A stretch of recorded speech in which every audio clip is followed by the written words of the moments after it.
देखिए छात्रों, इसकी पहली की तासिका में हम लोगों ने ये पल्लवन क्या है, पल्लवन की परिभाषा क्या है, पल्लवन शब्द का अर्थ क्या है, इसे समझ लिया था।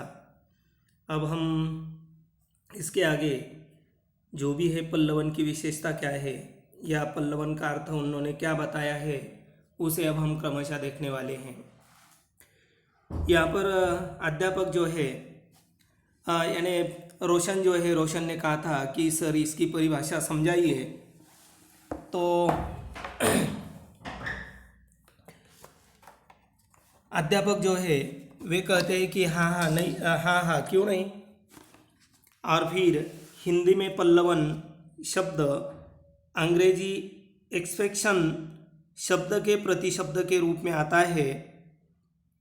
पल्लवन का अर्थ है विस्तार अथवा फैलाव। यह संक्षेपण का विरुद्धार्थी शब्द है। जब किसी शब्द सूक्ति, उदाहरण, लोकोक्ति, गद्य, काव्य पंक्ति आदि का अर्थ स्पष्ट करते हुए उसका दृष्टांतों, उदाहरणों अथवा काल्पनिक उड़ानों द्वारा 200 से 300 शब्दों में विस्तार करते हैं तो उसे पल्लवन कहते हैं, अर्थात विषय का विस्तार करना पल्लवन है। इसके पहले भी आपने देख लिया था, संक्षेप में मैंने आपको बता दिया था कि पल्लवन यानी विस्तार करना। इसके लिए बीज का उदाहरण दिया था। जिस प्रकार बीज को यानी वह मिट्टी में जाता है, बाद में वह अंकुरित होता है, बाद में वह पल्लव के रूप में, पल्लव यानी पत्ते के रूप में उसका विस्तार होता है। उसी प्रकार एक वाक्य, एक सूक्ति, एक उक्ति या एक शब्द को लेकर उसका विस्तार करना यानी पल्लवन कहा जाता है। अब यहाँ यह रिदीम जो है, यहाँ तक हम लोगों ने इसके पहले देख लिया था। अब हम आगे देखेंगे। यहाँ यह रिदीम जो है, रिदीम कहता है तो क्या पल्लवन का मतलब सिर्फ विषय का विस्तार करना है? अध्यापक नहीं, सिर्फ विस्तार नहीं, उसकी और भी कुछ विशेषताएं और नियम होते हैं। गौरांश, मैं कुछ समझा नहीं। अध्यापक, आइए मैं समझाता हूँ। हर भाषा में कुछ ऐसे लेखक होते हैं जो अपने विचारों को सूक्ष्म और संक्षिप्त रूप में रखते हैं। उन्हें समझ पाना हर किसी के लिए आसान नहीं होता। ऐसे समय में पल्लवन के माध्यम से उसे समझाया जा सकता है। तो एक छात्र जो है गौरांश, उन्होंने यानी यह रिदीम जो है उन्होंने पूछा तो क्या पल्लवन का मतलब सिर्फ विस्तार करना है? तब अध्यापक जी ने कहा कि नहीं, ऐसी बात नहीं है, विस्तार तो करना ही है लेकिन उसकी कुछ विशेषताएं और कुछ नियम भी है। और फिर उन्होंने कहा कि कोई लेखक होते हैं, कई ऐसे संत महंत ऐसे जो लोग हैं, उन्होंने अपने जो कई कुछ सुंदर विचार जो है उसे एक वाक्य में, एक शब्द में उन्होंने बताए हैं। तो उनका विस्तारित रूप से उसे बताना या उसका विस्तार करना, उसके लिए पल्लवन कहा जाता है। रोशन, तो क्या पल्लवन से तात्पर्य निबंध है? अध्यापक, नहीं। कई लोग निबंध और पल्लवन को एक मानने की गलती करते हैं। वास्तव में इन दोनों में अंतर है। निबंध में किसी एक विचार को विस्तार से लिखने के लिए कल्पना, प्रतिभा और मौलिकता का आधार लिया जाता है। पल्लवन में भी विषय का विस्तार होता है, परंतु पल्लवन में विषय का विस्तार एक निश्चित सीमा के अंतर्गत किया जाता है। अब यहाँ पर यह रोशन जो है, जब अध्यापक ने समझाया कि पल्लवन का मतलब विस्तार करना है, तो रोशन पूछता है तो क्या पल्लवन का तात्पर्य निबंध है? यानी क्या उस विषय को लेकर या उस पंक्ति को लेकर, उस सूक्ति को लेकर या उस अवतरण को लेकर क्या उसका निबंध लिखना है? तो अध्यापक समझाते हैं नहीं, निबंध और पल्लवन को मानने की बहुत से लोग गलती करते हैं। वास्तव में निबंध और पल्लवन इन दोनों में काफ़ी अंतर है। निबंध में किसी एक विचार को विस्तार से लिखने के लिए हमारी कल्पना, प्रतिभा, मौलिकता, इन बातों का आधार लिया जाता है। लेकिन पल्लवन में भी विषय का विस्तार किया जाता है, परंतु पल्लवन में विषय विस्तार के लिए एक निश्चित सीमा के अंतर्गत या एक निश्चित सीमा मानकर उसका ये विस्तार किया जाता है। रिदीम सर, पल्लवन में क्या विचार के साथ साथ भाषा विस्तार पर भी ध्यान देना होता है? अध्यापक, हाँ, बिल्कुल सही प्रश्न पूछा। मैं इस पर आ ही रहा था। वैसे भी भाषा का विस्तार करना एक कला है। इसके लिए भाषा के ज्ञान के अलावा विश्लेषण, संश्लेषण, तार्किक क्षमता के साथ साथ अभिव्यक्तिगत कौशल की आवश्यकता होती है। इसमें भी आख्याता के प्रत्येक अंश को विषय वस्तु की गरिमा के अनुकूल विस्तारित करना होता है। भाव विस्तार को भी पल्लवन कहा जाता है। अब रिदीम जो है वह उसे पूछते हैं कि सर, पल्लवन में क्या विचार के साथ साथ भाषा विस्तार भी किया जाता है? तब अध्यापक ने कहा कि आपने जो प्रश्न पूछा है बिल्कुल सही ऐसा सवाल पूछा है और इसके बारे में मैं बताने वाला ही था, लेकिन आपने इसके पहले ही पूछा। बहुत ही अच्छा प्रश्न है। वैसे भी भाषा का विस्तार करना एक प्रकार की कला है। अब यहाँ पर कुछ कठिन शब्द जो है, कठिन शब्दों को देखिए। विश्लेषण, विश्लेषण कई बार यह शब्द गया है। विश्लेषण करना यानी अलग करना। बाद में संश्लेषण, संश्लेषण का अर्थ होता है मिलाना। तार्किक क्षमता, तार्किक, तार्किक यानी तर्क, तर्क करना यानी तर्क करने की योग्यता। तार्किक क्षमता का मतलब होता है तर्क करने की योग्यता। बाद में अभिव्यक्तिगत कौशल, अभिव्यक्तिगत कौशल का अर्थ होता है प्रकाशन की कला। और आख्याता, आख्याता का अर्थ होता है उपदेशक। अब यह अध्यापक जो है वह आगे समझा रहे हैं कि जब उन्होंने कहा कि क्या इसमें एक भाषा का विस्तार करना चाहिए, तब उन्होंने कहा कि हाँ, इसमें भाषा का विस्तार तो करना ही है और यह भाषा का विस्तार करना एक प्रकार की कला भी है। और इसके लिए भाषा का यानी भाषा का ज्ञान तो अनिवार्य ही है, लेकिन इसके साथ साथ वह व्यक्ति या उसे विश्लेषण, संश्लेषण, तार्किक क्षमता, इन सारी बातों के आधार पर यह प्रकाशन की एक जो कला होती है वह कला भी उन्हें अवगत होनी चाहिए। इसके साथ साथ इसमें एक आख्याता के यानी एक उपदेशक के प्रत्येक अंश को विषय वस्तु की गरिमा के अनुकूल विस्तारित करना होता है। भाव विस्तार को भी पल्लवन कहा जाता है। इसके पश्चात ये तन्वी जो है, तन्वी क्या पूछती है देखिए। सर जी, क्या पल्लवन में भाव विस्तार के साथ साथ चिंतन भी होता है? अध्यापक, अच्छा प्रश्न पूछा तुमने। पल्लवन में भाव विस्तार के साथ चिंतन का स्थान भी महत्वपूर्ण होता है। संसार में जितने महान चिंतक, साहित्यिक, विचारक हैं, उनके गहन चिंतन के क्षणों में जिन विचारों और अनुभूतियों का जन्म होता है उसमें सूत्रात्मकता आ जाती है। सरसरी दृष्टि से पढ़ने पर उसका सामान्य अर्थ समझ में नहीं आता है, किंतु उसके सम्यक अर्थबोध एवं अर्थ विस्तार को समझने के लिए हमें उसकी गहराई में उतरना पड़ता है।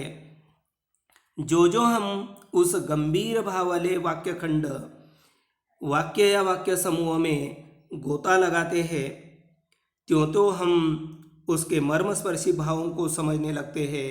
अर्थात छोटे छोटे वाक्यों या वाक्यखंडों में बंद विचारों को खोल देना, फैला देना, विस्तृत कर देना ही पल्लवन है। अब यह तन्वी जो है, तन्वी ने जब उसे पूछा था अध्यापक से कि क्या पल्लवन में भाव विस्तार के साथ साथ चिंतन भी होता है, तब अध्यापक ने उसे समझाया कि ये बहुत ही अच्छा प्रश्न आपने पूछा है और पल्लवन में भाव विस्तार के साथ साथ चिंतन का स्थान बहुत ही महत्वपूर्ण होता है। संसार में जितने भी महान चिंतक है, साहित्यिक है, विचारक है और उनके जो गहन चिंतन के क्षणों में जिन विचारों और अनुभूतियों का जन्म होता है और उसमें एक सूत्रात्मकता आ जाती है। सरसरी दृष्टि से यानी हम कहते हैं, कई बार देखिए पूरे साल भर हम पढ़ाई करते हैं, लेकिन अभी परीक्षा को जाना है तो जाते वक्त हम क्या करते हैं, सरसरी दृष्टि डालते हैं, जिसे हम ऊपरी दृष्टि हम कहेंगे। मराठी में वर पाहणे, आपण परीक्षेला जेव्हा जातो त्यावेळेला ओघवती नज़र आपण टाकतो, उसके लिए हिंदी में सरसरी दृष्टि कहा जाता है। तो यह सरसरी दृष्टि से पढ़ने पर उसका सामान्य अर्थ जो है वह समझ में आता है, लेकिन उनका सम्यक का मतलब होता है उचित अर्थ। सम्यक अर्थ यानी उचित अर्थ। यह उचित अर्थ या उसका विस्तार हमें समझ में नहीं आता है, और वह समझने के लिए हमें उसके अध्ययन में या उसकी गहराई में जाना पड़ता है, गहराई में उतरना पड़ता है। जो हम उस गंभीर भाव वाले वाक्य खंड या वाक्य समूह में गोता लगाते हैं। जिस प्रकार गोता लगाना है ना, डुबकी लगाना, इसका मतलब यह है कि यह एक साहित्य की भाषा के रूप में अगर हम कहेंगे, जो भी वाक्यांश है या जो भी महान चिंतक का कोई चिंतन है, उसमें हम जितना गहराई तक डुबकी लगाते हैं, जितना गहराई तक जाते हैं, त्यों हमें उसके मर्मस्पर्शी भावों की, यानी हम उनके भावों को समझने लगते हैं। अर्थात छोटे छोटे वाक्यों या वाक्य खंडों में बंद विचारों को खोल देना, फैला देना या विस्तृत कर देना, इसे ही पल्लवन कहा जाता है। अब ये रोशन क्या कहता है, देखिए, हम जैसे विद्यार्थियों के लिए पल्लवन कला को आत्मसात करने की क्या आवश्यकता है? हम तो साहित्यकार नहीं हैं, इस संदर्भ में जानकारी दीजिए ना सर। अध्यापक रोशन, तुम अच्छे प्रश्न करते हो, यह जिज्ञासा सराहनीय है, इस पर चर्चा होनी ही चाहिए। रोशन, जी सर, हमें इस विषय की भी जानकारी चाहिए। अब ये रोशन ने एक अच्छा सवाल किया, तो क्या हम लोग साहित्यकार तो नहीं है, तो क्या इस संदर्भ में जानकारी दीजिए ना सर, क्या इसकी आवश्यकता है हमें आत्मसात करने की? फिर यह रोशन में अध्यापक कहते हैं कि रोशन, तुमने बहुत ही अच्छे सवाल किए हैं। रोशन कहता है कि सर, इसी विषय को लेकर जानकारी हमें चाहिए, वह दीजिए ना। इस पर यह अध्यापक क्या कहते हैं, देखिए, वर्तमान युग विज्ञान का युग है। आज के बच्चे वैज्ञानिक युग में पल रहे हैं। हमारे साहित्य में लेखक, विचारक, कवि अपने मौलिक विचारों को व्यक्त करते हैं। हम उनके विचारों को समझ नहीं सकते, तब पल्लवन हमारी सहायता करते हैं। परंतु बच्चों, केवल विषयगत ज्ञान होना अनिवार्य नहीं होता है, अपितु आज के युवाओं के लिए अनेक क्षेत्रों का प्रवेश द्वार तैयार हो जाता है। पल्लवन व्यक्तित्व निर्माण में एक महत्वपूर्ण भूमिका तैयार कर सकता है। इस पर अध्यापक उन्होंने समझाया कि यह वर्तमान युग विज्ञान का युग है। आज के सारे बच्चे वैज्ञानिक युग में पल रहे हैं, बढ़ रहे हैं।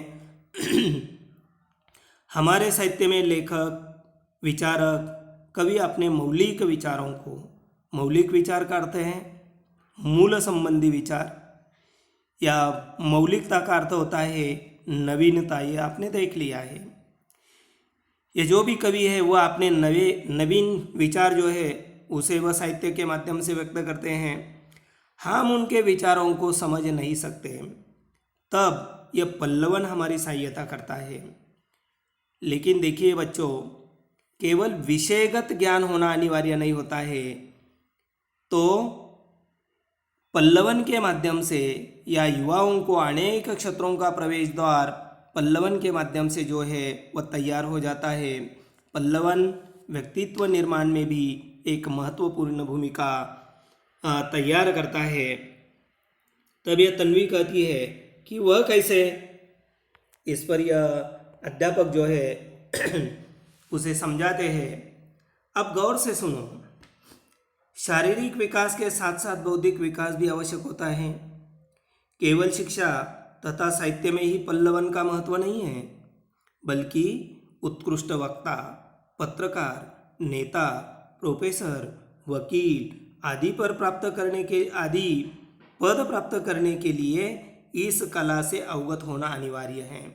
इतना ही नहीं, कहानी लेखन, संवाद लेखन, विज्ञापन, समाचार, राजनीति तथा अनेक व्यवसायों में भी पल्लवन का उपयोग होता है।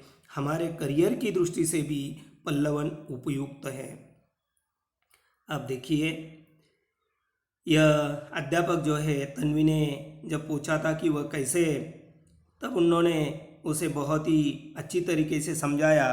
अब गौर से सुनो, हमारा शारीरिक विकास हो जाता है, उसके साथ साथ हमारा बौद्धिक विकास भी होना आवश्यक होता है और हो जाता है।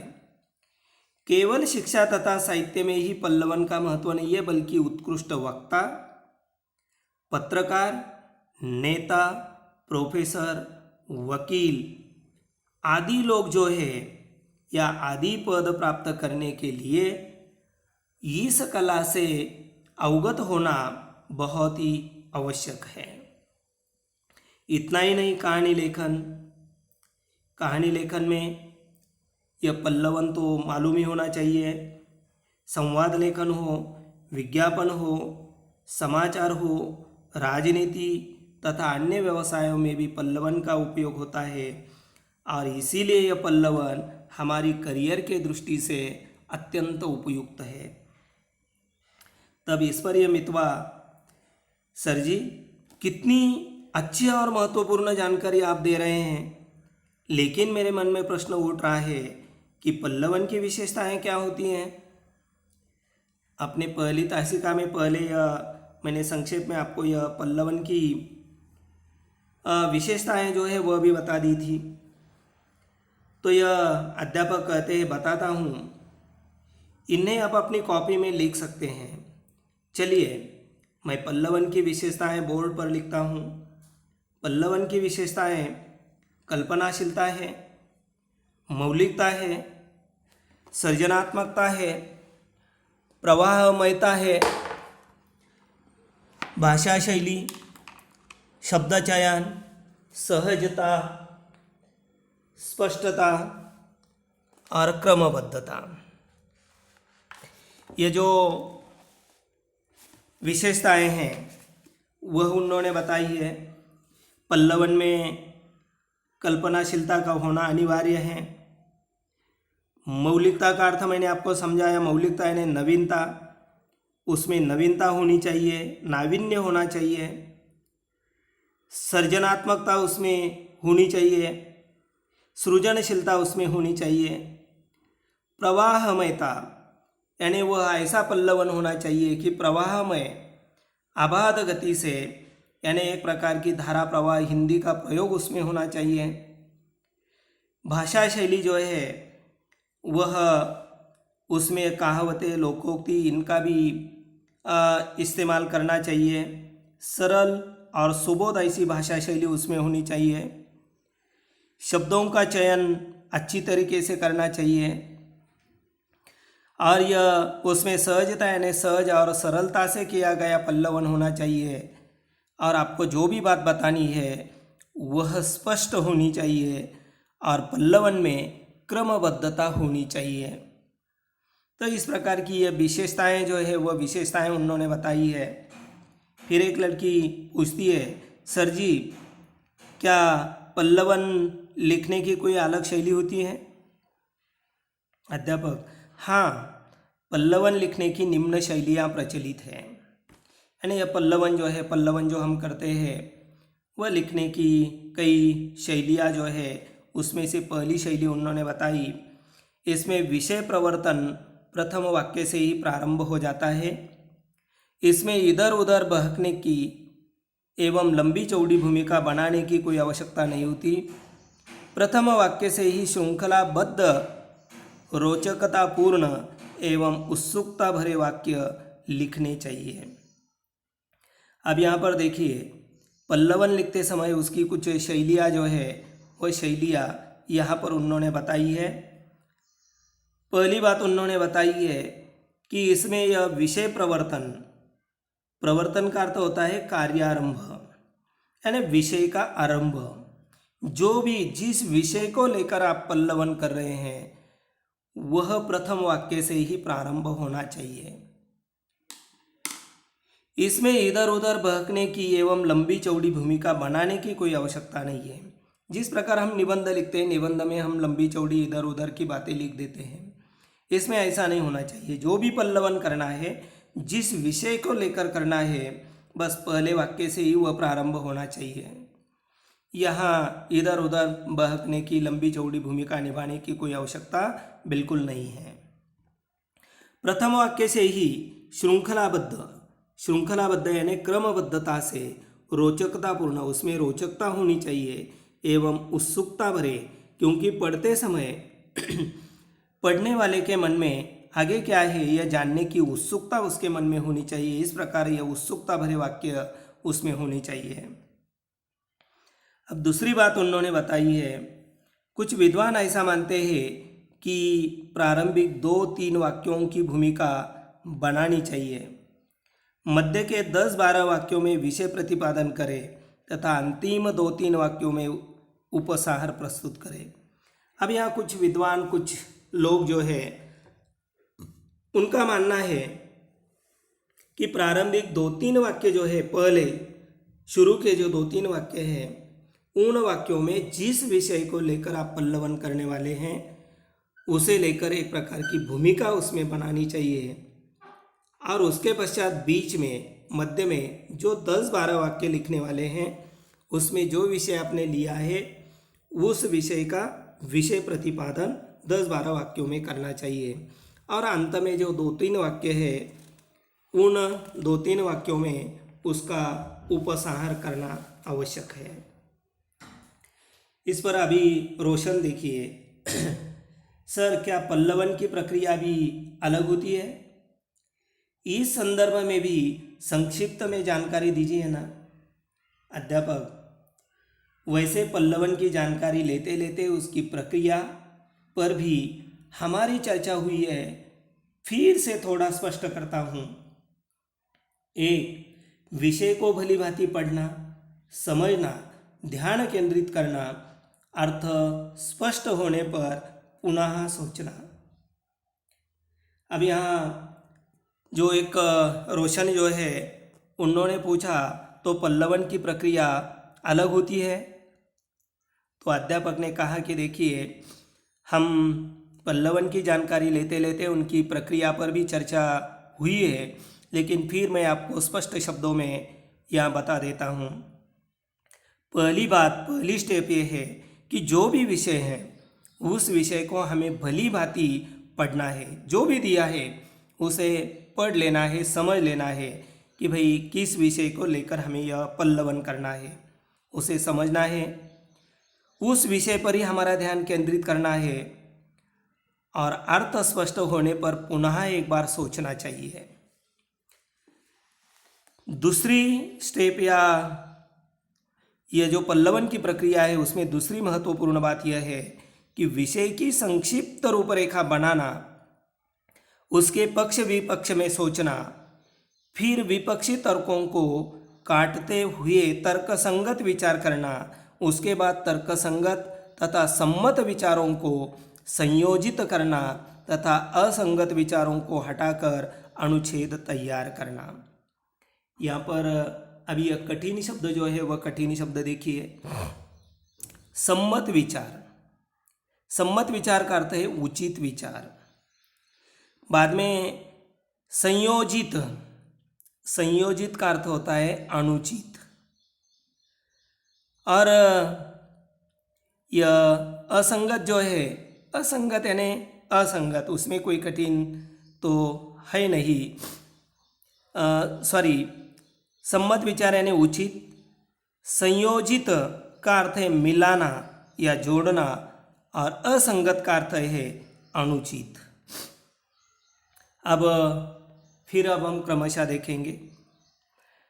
अब यह उन्होंने बताया है कि देखिए, पहले जिस प्रकार हम निबंध होता है, निबंध का 5 विषय होते हैं, उसमें से हम एक विषय का चयन करते हैं जिस पर हमारे पास सामग्री होती है, फिर उसकी एक कच्ची रूपरेखा हम तैयार करते हैं, फिर समझ में आ जाता है कि भाई यह कितना लंबा चौड़ा निबंध होगा, कम महत्व के मुद्दों को हम हटा देते हैं। उसी प्रकार की बात यहाँ भी है। तो उसे लेकर हमें एक रूपरेखा बनवानी है और उसके पश्चात उनका यानी तर्क संगत विचार जो है, उन विचारों को यानी उचित विचारों के साथ साथ यह अच्छी बातें जो है वह उसमें जोड़नी है, और जो अनुचित बातें हैं या अनुचित विचार जो है, ऐसे विचारों को हमें क्या करना है, हटाना है, और उसके पश्चात उसका अनुच्छेद तैयार करना है। बाद में तीसरी महत्वपूर्ण बात यह है, शब्द पर ध्यान देकर शब्द सीमा के अनुसार पल्लवन करना और अंत में लिखित रूप को पुनः ध्यान देकर पढ़ना। और एक बात विद्यार्थियों, पल्लवित किए जा रहे कथन को परोक्ष कथन और भूतकालिक क्रिया के माध्यम से अन्य पुरुष में कहना चाहिए। उत्तम तथा मध्यम पुरुष का प्रयोग पल्लवन में नहीं होना चाहिए। अब यहाँ उन्होंने तीसरी बात बताई है कि शब्द पर यानी शब्दों पर हमें ध्यान देकर शब्द सीमा के अनुसार पल्लवन करना और अंत में लिखित रूप को पुनः ध्यान देकर पढ़ना है। और एक बात विद्यार्थियों, पल्लवित किए जा रहे कथन को परोक्ष कथन यानी जो सामने न हो, परोक्ष का अर्थ क्या है, जो सामने न हो, और भूतकालिक क्रिया के माध्यम से अन्य पुरुष में कहना चाहिए। उत्तम पुरुषवाचक तथा मध्यम पुरुषवाचक का प्रयोग पल्लवन में नहीं होना चाहिए। जैसे आपके लिए आत्मकथात्मक निबंध में कहा जाता था कि हमेशा इसमें उत्तम पुरुषवाचक सर्वनाम का ही उपयोग होना चाहिए। यह उत्तम पुरुषवाचक सर्वनाम यानी क्या है, मैं। लेकिन यहाँ उन्होंने कहा है कि इसमें अन्य पुरुष होना चाहिए, यह उत्तम पुरुष बिल्कुल नहीं होना चाहिए। रोशन सर जी, आप तो हम पल्लवन लिख सकते हैं, आप हमें पंक्तियाँ दीजिए, हम पल्लवन तैयार करेंगे। अध्यापक, अरे रोशन इतनी जल्दी मत करो, पहले उदाहरण के लिए मैं आपको 1-2 पल्लवन बना कर देता हूँ, ठीक है ना। विद्यार्थी एक साथ, जी सर। अध्यापक एक एक करके आपको जो कविता, दोहे, चौपाई जो भी याद है उसे कहिए, मैं उनका पल्लवन तैयार करके दिखाता हूँ। अब यहाँ रोशन कहता है कि सर अभी यह पल्लवन समझ में आ गया है, आप हमें पंक्ति दीजिए, हम पल्लवन तैयार करेंगे। अध्यापक जी ने कहा कि अरे रोशन इतनी जल्दी मत करो, पहले मैं आपको कुछ उदाहरण या 1-2 पल्लवन बना कर देता हूँ। तब सभी छात्रों ने एक साथ कहा कि जी सर। अध्यापक एक एक करके आपको जो कविता, दोहे, चौपाई जो भी याद है उसे कहिए, मैं उनका पल्लवन तैयार करके दिखाता हूँ। कुछ क्षणों के पश्चात क्या हुआ, नहीं सूझ रहा है? चलिए पहला उदाहरण मैं आपको बताता हूँ। जैसे निम्न पंक्ति का पल्लवन करते हैं। पंक्ति क्या है देखिए, नर हो न निराश करो मन को। अब इसका पल्लवन उन्होंने यहाँ पर कैसे या किस प्रकार किया है वो देखिए। यह सार्वभौमिक सत्य है कि मनुष्य संसार का सबसे अधिक गुणवान और बुद्धि संपन्न प्राणी है। वह अपनी अद्भुत बुद्धि एवं अपने कौशल्य के बल पर इस संसार में महान से महान कार्य कर अपने साहस और सामर्थ्य का परिचय दे चुका है। शांति, सद्भाव और समानता की स्थापना के लिए वह प्रयासरत रहा। इन सब के पीछे उसका आंतरिक मानसिक बल ही था। चूँकि मनुष्य विधाता की सर्वोत्कृष्ट एवं सर्वाधिक गुण संपन्न कृति है, अतः उसे अपने जीवन में कभी निराश नहीं होना चाहिए। ये तो मनुष्य का जीवन है कि जहाँ उसके जीवन में सुख है वहाँ दुख भी है, लाभ है तो हानि भी है, सफलताएं हैं तो असफलताएं भी हैं। यदि उसका मन ही पराजित हो जाएगा, थक जाएगा, तो इस धरा को स्वर्ग सा कैसे बना पाएगा। उसके मन की इसी संकल्प विकल्पमयी साहसिक शक्ति को उसका मनोबल कहा जाता है, जो उसे हर समय श्रेष्ठ बनने हेतु कर्म के लिए प्रेरित करता है। अब यहाँ देखिए, एक वाक्य यहाँ पर लिया है, एक पंक्ति यहाँ पर ली है, नर हो न निराश करो मन को। एक पंक्ति को लेकर, एक विचार को लेकर किस प्रकार यह पल्लवन किया जाता है उसका उदाहरण उन्होंने प्रस्तुत किया है। लेकिन इसके पहले अब हम पहले कठिन शब्द देखते हैं। यानी यहाँ पर अद्भुत, अद्भुत का अर्थ है अनोखा। बाद में सामर्थ्य, सामर्थ्य यानी क्षमता। बाद में प्रयासरत, प्रयासरत यानी प्रयत्नरत, श्रम में लगा हुआ। आंतरिक यानी भीतरी। धरा, धरा का अर्थ है धरती। यानी यह धरा मराठी शब्द नहीं है, क्योंकि मराठी में कहा जाता है ये अरे त्याला धरा, वह नहीं है। धरा यानी धरती। संकल्प विकल्प यानी संकल्प का अर्थ आपको मालूम है, संकल्प, संकल्प यानी दृढ़ निश्चय। अब यहाँ देखिए किस प्रकार उन्होंने समझाया है कि यह सार्वभौमिक सत्य है कि मनुष्य संसार का सबसे अधिक गुणवार और बुद्धि संपन्न प्राणी अगर कोई है तो वह मनुष्य है। और यह मनुष्य अपनी एक अनोखी बुद्धि एवं अपने कौशल के बल पर संसार में महान से महान कार्य वह कर देता है। या महान से महान कार्य करने में उन्होंने अपना साहस या अपना सामर्थ्य उन्होंने दिखाया है। शांति और सद्भाव और समानता की स्थापना के लिए हमेशा वह कार्यरत है, हमेशा वह काम में लगा हुआ है। और यह सारा करते हुए देखिए, जो मनुष्य है इतना सारा कष्ट उठाता है तो उसके पीछे उसके भीतरी एक मानसिक बल होता है। अब विधाता की सर्वोत्कृष्ट एवं सर्वगुण संपन्न कृति यानी मनुष्य ही है। अतः मनुष्य को अपने मन को कभी भी निराश नहीं होने देना चाहिए। कभी कभी बहुत ऐसे छात्र होते हैं, देखिए कि भाई मैं 10वीं कक्षा पास हो जाऊंगा या नहीं, 12वीं कक्षा में पास हो जाऊंगा हो या नहीं, मुझसे काम होगा या नहीं। इस प्रकार की द्विधा स्थिति उनके मन में पैदा होती है। लेकिन अगर हमारे मन में सच्ची लगन होती है तो निश्चित रूप से हम वह कार्य कर पाते हैं। कभी भी हमारे मन को निराश नहीं होने देना चाहिए। इसलिए यहाँ उन्होंने बताया है कि जहाँ सुख है वहाँ दुख है, जहाँ लाभ है वहाँ हानि भी है, जहाँ सफलता है वहाँ असफलताएं भी है। और इसीलिए ऐसी स्थिति में कभी भी हमारे मन को पराजित नहीं होने देना चाहिए, कभी भी हमारे मन को नहीं थकने देना चाहिए।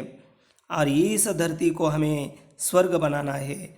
अगर हमारा मन पराजित हो जाएगा, अगर हमारा मन थक जाएगा तो इस धरती को हम स्वर्ग जैसा कैसे बन पाएंगे। उसके मन की इसी यानी हमारे मन में एक प्रकार का दृढ़ निश्चय होना चाहिए। और यही साहसिक शक्ति को उसका मनोबल कहा जाता है, जो उसे हर समय श्रेष्ठ बनने हेतु कर्म करने के लिए, काम करने के लिए प्रेरित करता है। तो इस प्रकार की बात या एक जो पंक्ति है उसका पल्लवन उन्होंने यहाँ करके दिखाया है। अब हम रुकते हैं, बाकी जो भी शेष गद्य है उसे अगली तासिका में हम देखेंगे। तब तक के लिए रुकते हैं। सबके लिए धन्यवाद।